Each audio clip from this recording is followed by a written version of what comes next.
Constitución dogmática Dei Verbum sobre la divina revelación. Capítulo 5. El Nuevo Testamento. Excelencia del Nuevo Testamento. Número 17. La palabra divina, que es poder de Dios para la salvación de todo el que cree, se presenta y manifiesta su vigor de manera especial en los escritos del Nuevo Testamento, pues al llegar la plenitud de los tiempos, el Verbo se hizo carne y habitó entre nosotros llenos de gracia y de verdad. Cristo instauró el reino de Dios en la tierra, manifestó a su Padre y a sí mismo con obras y palabras, y completó su obra con la muerte, resurrección y gloriosa ascensión, y con la misión del Espíritu Santo.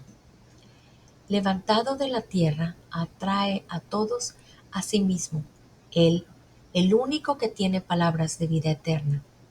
Pero este misterio no fue descubierto a otras generaciones, como es revelado ahora a sus apóstoles y profetas en el Espíritu Santo, para que predicaran el Evangelio, suscitaran la fe en Jesús, Cristo y Señor, y congregaran la Iglesia, de todo lo cual los escritos del Nuevo Testamento son un testimonio perenne y divino.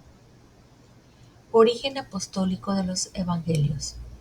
Nadie ignora que entre todas las escrituras, incluso del Nuevo Testamento, los Evangelios ocupan, con razón, el lugar preeminente, puesto que son el testimonio principal de la vida y doctrina del Verbo encarnado, nuestro Salvador.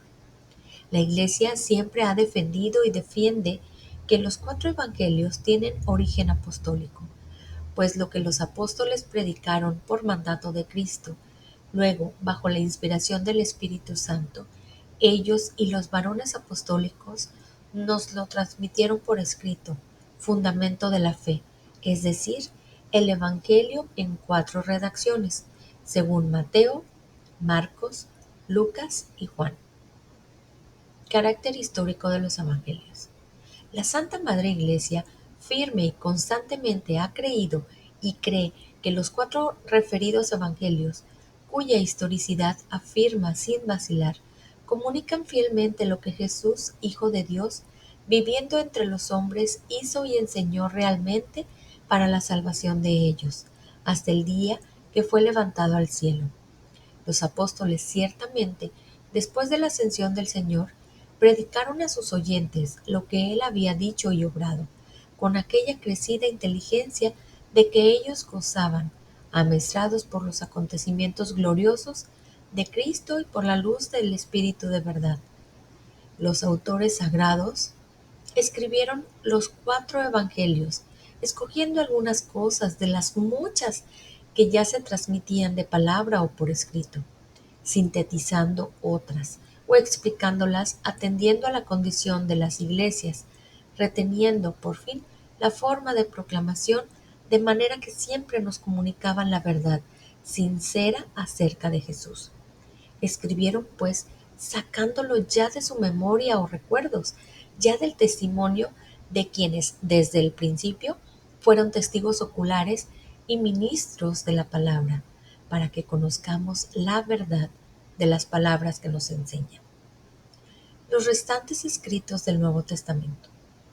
El canon del Nuevo Testamento, además de los 4 evangelios, contienen también las cartas de San Pablo y otros libros apostólicos escritos bajo la inspiración del Espíritu Santo, con los cuales, según la sabia disposición de Dios, se confirma todo lo que se refiere a Cristo Señor, se declara más y más su genuina doctrina, se manifiesta el poder salvador de la obra divina de Cristo y se cuentan los principios de la Iglesia y su admirable difusión, y se anuncia su gloriosa consumación.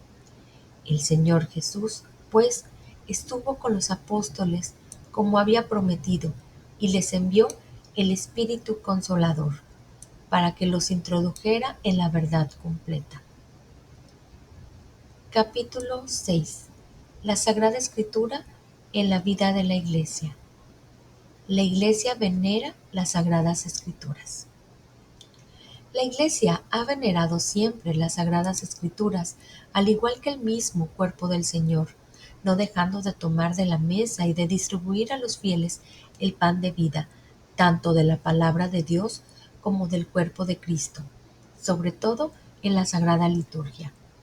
Siempre las ha considerado y considera, juntamente con la sagrada tradición, como la regla suprema de su fe, puesto que inspiradas por Dios y escritas de una vez para siempre, comunican inmutablemente la palabra del mismo Dios y hacen resonar la voz del Espíritu Santo en las palabras de los profetas y de los apóstoles. Es necesario, por consiguiente, que toda la predicación eclesiástica, como la misma religión cristiana, se nutra de la Sagrada Escritura y se rija por ella. Porque en los sagrados libros el Padre que está en los cielos se dirige con amor a sus hijos y habla con ellos, y es tanta la eficacia que radica en la palabra de Dios, que es en verdad apoyo y vigor de la Iglesia, y fortalezca la fe para sus hijos, alimento del alma, fuente pura y perenne de la vida espiritual. Muy a propósito se aplican a la Sagrada Escritura estas palabras, pues la palabra de Dios es viva y eficaz, que puede edificar y dar la herencia a todos los que le han sido santificados. Se recomiendan las traducciones bien cuidadas. Es conveniente que los cristianos tengan amplio acceso a la Sagrada Escritura. Por ello la Iglesia, ya desde sus principios, tomó como suya la antiquísima versión griega del Antiguo Testamento, llamada de los 70, y conserva siempre con honor otras traducciones orientales y latinas, sobre todo la que llaman Vulgata. Pero como la palabra de Dios debe estar siempre disponible, la Iglesia procura, con solicitud materna, que se redacten traducciones aptas y fieles en varias lenguas, sobre todo en los textos primitivos de los sagrados libros. Y si estas traducciones, oportunamente y con el beneplácito de la autoridad de la Iglesia, se llevan a cabo incluso con la colaboración de los hermanos separados, podrán usarse por todos los cristianos. Deber de los católicos doctos. La esposa del Verbo encarnado, es decir, la Iglesia, enseñada por el Espíritu Santo, se esfuerza en acercarse de día en día a la más profunda inteligencia de las Sagradas Escrituras, para alimentar sin desfallecimiento a sus hijos con la divina enseñanza, por lo cual fomenta también convenientemente el estudio de los santos padres, tanto del Oriente como del Occidente, y de las sagradas liturgias. Los exégetas católicos y demás teólogos deben trabajar aunando diligentemente sus fuerzas para investigar, proponer las letras divinas bajo la vigilancia del Sagrado Magisterio, con los instrumentos oportunos, de forma que el mayor número posible de ministros de la palabra puedan repartir fructuosamente al pueblo de Dios el alimento de las Escrituras, que ilumine la mente, robustezca las voluntades y encienda los corazones de los hombres en el amor de Dios. El Sagrado Concilio anima a los hijos de la Iglesia dedicados a los estudios bíblicos para que la obra felizmente comenzada, renovando constantemente las fuerzas, la sigan realizando con todo celo, según el sentir de la Iglesia. Importancia de la Sagrada Escritura para la teología. La Sagrada Teología se apoya como en cimientos perpetuos en la palabra escrita de Dios, al mismo tiempo que en la sagrada tradición, y con ella se robustece firmemente y se rejuvenece de continuo, investigando a la luz de la fe toda la verdad contenida en el misterio de Cristo. Las sagradas escrituras contienen la palabra de Dios y, por ser inspiradas, son en verdad la palabra de Dios. Por consiguiente, el estudio de la Sagrada Escritura ha de ser como el alma de la Sagrada Teología. También el misterio de la palabra, esto es, la predicación pastoral, la catequesis y toda instrucción cristiana, en que es preciso que ocupe un lugar importante la homilía litúrgica, se nutre saludablemente y se vigoriza santamente con la misma palabra de la Escritura. Se recomienda la lectura asidua de la Sagrada Escritura. Es necesario, pues, que todos los clérigos, sobre todo los sacerdotes de Cristo y los demás que como los diáconos y catequistas se dedican legítimamente al misterio de la palabra, se sumerjan en las Escrituras con asidua lectura y con estudio diligente, para que ninguno de ellos resulte predicador vacío y superfluo de la palabra de Dios, que no la escucha en su interior, puesto que debe comunicar a los fieles que se le han confiado, sobre todo la sagrada liturgia, las inmensas riquezas de la palabra divina. De igual forma, el Santo Concilio exhorta con vehemencia a todos los cristianos, en particular a los religiosos, a que aprendan el sublime conocimiento de Jesucristo, con la lectura frecuente de las divinas Escrituras, porque el desconocimiento de las Escrituras es desconocimiento de Cristo.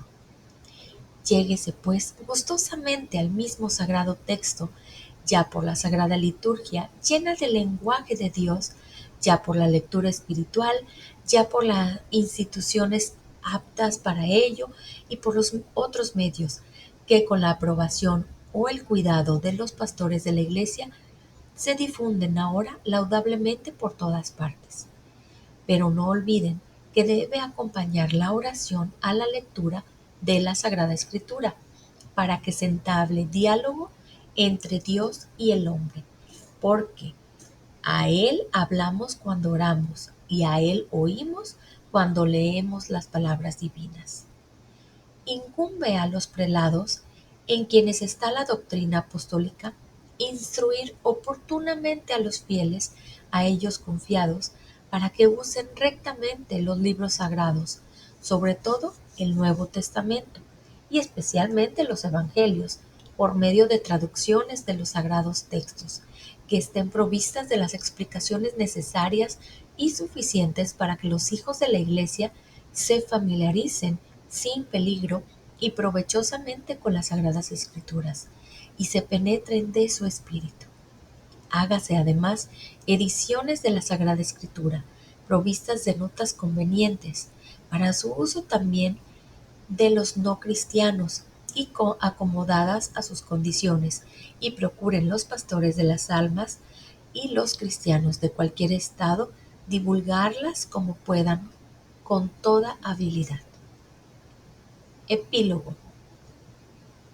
Así pues, con la lectura y el estudio de los libros sagrados, la palabra de Dios se difunda y resplandezca, y el tesoro de la revelación confiado a la Iglesia llene más y más los corazones de los hombres.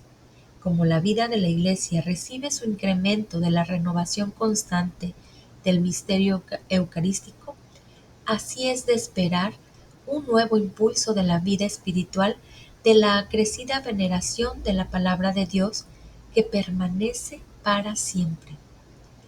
Todas y cada una de las cosas contenidas en esta constitución dogmática han obtenido el beneplácito de los padres del Sacrosanto Concilio, y nos, en virtud de la potestad apostólica recibida de Cristo, juntamente con los venerables padres, las aprobamos, decretamos y establecemos en el Espíritu Santo, y mandamos que lo así decidido conciliarmente sea promulgado para gloria de Dios.